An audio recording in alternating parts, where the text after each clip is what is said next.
So it's on Amazon and Barnes & Noble. And Okay. it will be through EduMatch as well. And they also do bulk copy. So like if there was a district purchase or something like that, they have bulk copy prices as well through EduMatch. So pretty cool. Is there a minimum for the bulk copies, in case my mom needs it?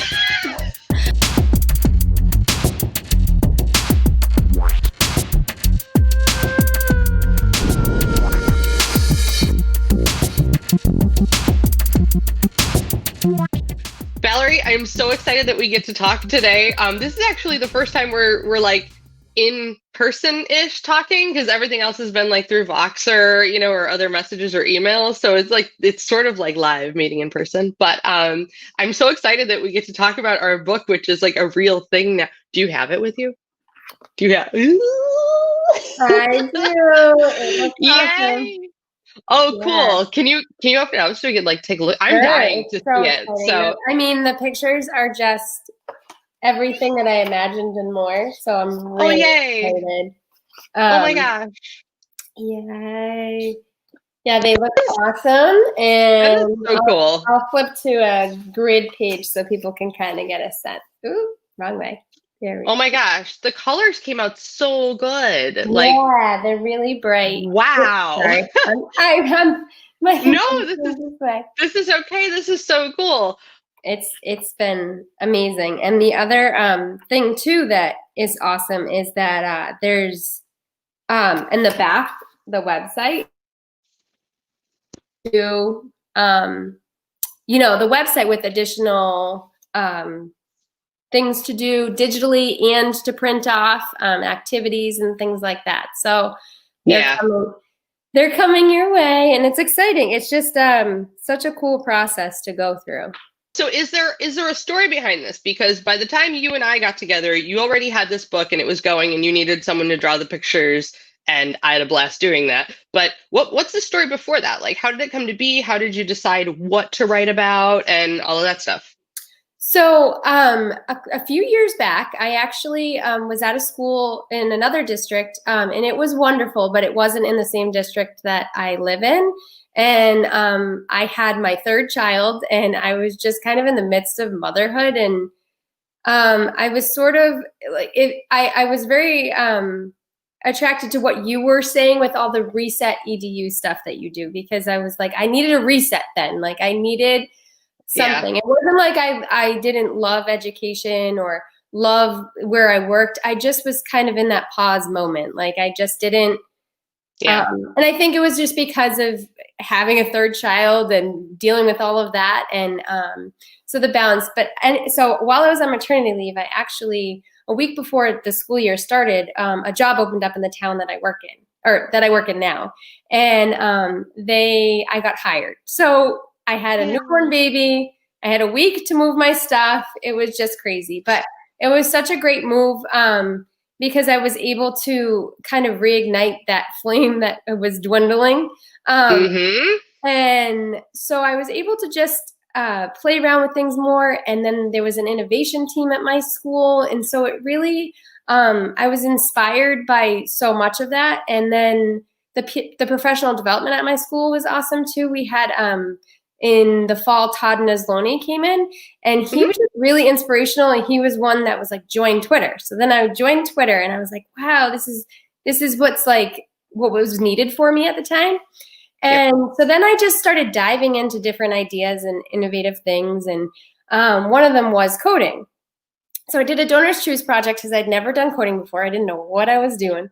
And I sort of just played around with it. And I thought I would get, the mathematical thinking and the spatial reasoning and all of the academic side of it out of it. And then as I watched the kids in my class, I saw so much social emotional stuff happening, and the conversations and the back and forth and the problem solving. And I was just blown away by all of it. So then I got really inspired by my students, and that led me to want to write a book about coding. But I went through probably 10 or 11 different ideas around coding before I got to this.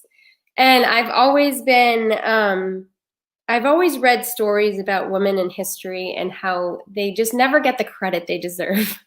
And it's Mm-hmm. they're so smart. And even during like World War II, none of them got the credit for the coding and all the things that they did then. And so I think it's changing now. And I think that I want to see more girls and women being, noticed. Heck yeah. And I want more in the STEM profession. So that's kind of where my head was at with the idea of bringing in coding, bringing in the three girls, and the three girls are named after pioneers in computer science. So once I did that, I was like, okay, I want to also pull in that SEL. And so it just sort of like molded. And before it even got to you, it was probably, like I said, 10 to 12 different little story sketches that I did and ideas. And then it built and built and built. And then once it got to you, it just like, even along the way, we made changes and things, but it was just Yeah. so cool. The whole process from beginning to end, if I looked back at my initial, chicken scratch that I wrote, it's just amazing to see the process along the way. But yeah, it's been really exciting. And I'm really fortunate that I kind of didn't give up and that I kept going with education and that, I found people that inspired me to continue to do things like this. Yeah. No, for sure. Like when it starts to feel stale, it's like change something up. And it's hard because yeah, why do you choose a new job when you have a baby and you've got a week to go? I just moved this year. I'm a librarian in elementary school. Like I haven't taught elementary and I'm haven't been a librarian. So that's like a huge jump because it's a grade level jump for me. But a new area. But at the same time, it's like really exciting. How did you find a publisher for your book? Like, how did that part come about? Because I'm sure there's lots of teachers that are like, I want to write a children's book or I have an idea. So how does that happen? Yeah, so I connected through Twitter I just started connecting with people, either educators or publishers, or also, current children's book authors and illustrators. And I just started researching that way and looking around, seeing what's out there. And then I also joined the SCWBI. I always mix up the letters. The Society for Children's Book Writers and Illustrators. And it's a national organization. And so I went to a workshop there for 2 days. And it really inspired me even more. I had the book written, but it still wasn't complete. And I was still very much a work in progress. And so I went there and I got to do a ton of workshops and hear about the process. And it was just really cool to experience that. And then after, I Aspinall. He's a major coder guru. He's written many books and he's just awesome. He's based out of Canada. And him and I connected and I wrote a couple blogs and, we had that coding passion between us. So then I ended up sending him a rough copy of the book and he's like, you should put it out there. So he was sort of my person to just be like, you should do this. So, because I still was trying to find the confidence and knowing that I had something that it's just always so hard. You're your own worst enemy at times. And so I knew I had something good, but I still was just, the confidence wasn't there. So then to hear someone else say, yeah, you should go forth with this and do something was really powerful for me. And I owe him so much gratitude for that. And he actually did write the foreword of the book as well. So he wrote a really nice foreword in this book. But after that, I started just kind of researching some more, and then I came across EduMatch. I actually had bought One Drop of Kindness from Jeff Kubiak, the book that he wrote from EduMatch. And so that's kind of how I found out about EduMatch. It was actually through his book. And I had already written my book, and it was about kindness. So I was like, okay, like, maybe they might like my book, there's a similarity there.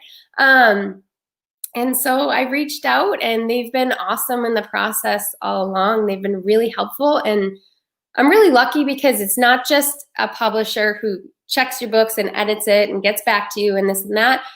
I've created a family as well. Like I connect almost on a daily basis with at least one or two people from the EduMatch group that has illustrated books, and they're all educators, which is really cool because they get it. They know they know what we're living day in and day out, and so it's been a really awesome experience over the last year, connecting with all these people and learning from them. So your favorite way for people to get hold of you would be? So I am on Twitter. My handle is Valerie Sousa 7. I am on Instagram. It's Valerie_Sousa. And then I also have a Facebook page that's Valerie Sousa EDU. And that is, it's not all just about the book. It's, I am a kindergarten teacher.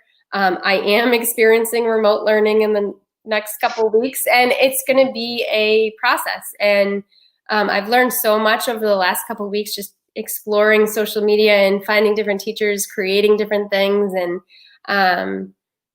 sharing different things. And it's been really amazing. So I will try and do that as much as I can. I'm no expert, but I certainly do love to share and help other teachers. So it's a mix of my education experience, my book, and also sometimes here and there, I'm also a mom of 3 young kids. So I'm immersed in early childhood all day and all night. Whew, you must be tired. Yeah, some days. Yep. All right. Well, thank good. you so much. Thank you so much for talking about the book. I'm so excited to get my hands on it. And I know. I wish I could just hand it to you, like. For the thing, you pretend I'll be like, oh, it's great. Oh, I can't wait for you to get it. You're going to be so excited. Oh, yay. Well, thank you so much for taking the time to talk today. And you and I will, I'm sure, be visiting around on some other, podcasts and things too. So that'll be something we'll be posting about on our social media stuff. Awesome. Thank you so much for everything. Thank you. Be sure to subscribe to the Reset EDU channel for the latest project updates and episodes. If you're interested in a reset for your own classroom, be sure to fill out the form at bit.ly/resetedu. Thank you for watching.